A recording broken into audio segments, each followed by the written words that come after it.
Jesús en Nazaret. Lucas capítulo 4. Vino a Nazaret, donde se había criado, y en el día de reposo entró en la sinagoga, conforme a su costumbre, y se levantó a leer. Y se le dio el libro del profeta Isaías, y habiendo abierto el libro, halló el lugar donde estaba escrito: El Espíritu del Señor está sobre mí. Por cuanto me ha ungido para dar buenas nuevas a los pobres. Me ha enviado a sanar a los quebrantados de corazón. A pregonar libertad a los cautivos.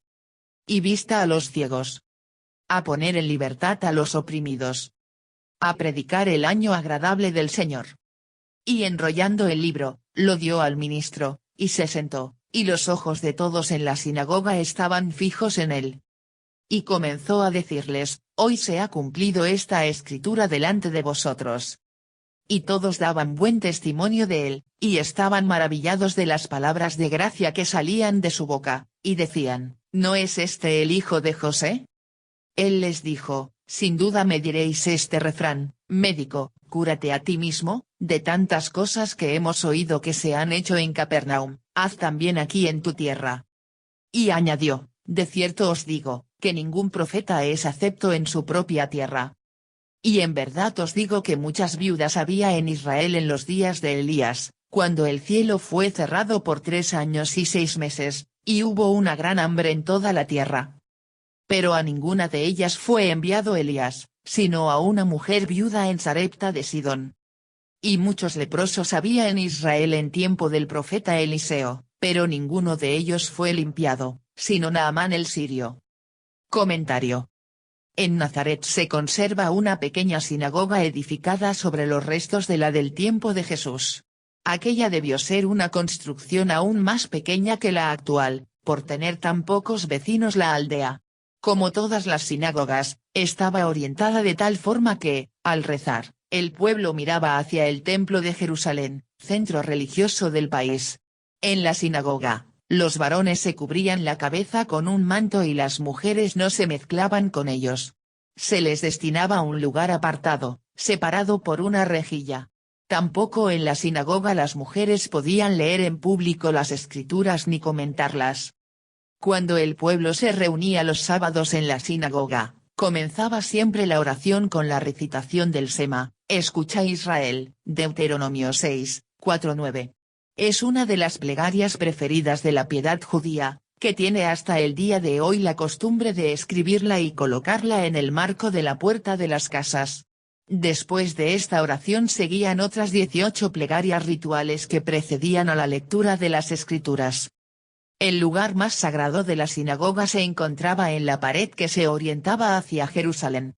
Allí se guardaban los pergaminos de la Torá, ley, donde estaban escritos los libros sagrados, los que hoy se conocen como Antiguo Testamento. No eran libros como los actuales, sino pergaminos enrollados. Se guardaban en cajas de madera artísticamente labradas. Era costumbre que cualquiera de los hombres presentes en la sinagoga leyera un fragmento de la escritura y después lo comentara a sus paisanos según su inspiración.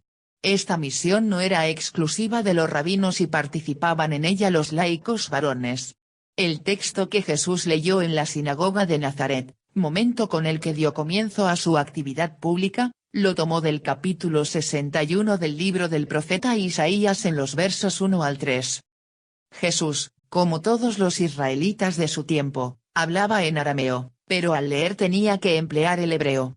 El arameo es una lengua del mismo tronco lingüístico que el hebreo, hablada aún en algunos pueblos de Siria.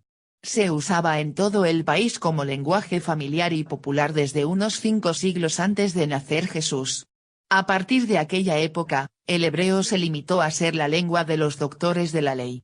En hebreo se escribían las escrituras. El rollo en el que leyó Jesús en la sinagoga de Nazaret estaba escrito en hebreo. Jesús, un campesino nada familiarizado con esa lengua culta y además hombre de pocas letras, titubearía al leer en público. El año de gracia era una institución legal muy antigua que se remontaba a los tiempos de Moisés. Se llamaba también año del jubileo, porque se anunciaba con el toque de un cuerno llamado en hebreo Yobel. El año de gracia debía cumplirse cada 50 años. Al llegar esa fecha, las deudas debían anularse, Las propiedades adquiridas debían volver a sus antiguos dueños con el fin de evitar la excesiva acumulación y los esclavos debían ser dejados en libertad. La ley era expresión y proclamación de que el único dueño de la tierra es Dios. Desde el punto de vista social ayudaba a mantener unidas a las familias en torno a un patrimonio suficiente para garantizar una vida digna. Era también un memorial de la igualdad original que existió al llegar el pueblo de Israel a la tierra prometida cuando nada era de nadie y todo era de todos, Levítico 25, 8-18. En el mismo sentido existía también la institución del año sabático, que debía cumplirse cada 7 años. Estas instituciones legales se entendían como leyes de liberación. Así fueron proclamadas por Jesús en la sinagoga de Nazaret, donde se presentó el cumplimiento del año de gracia como el punto de partida para iniciar un cambio urgente en el país dada la gran diferencia que existía entre pobres y ricos.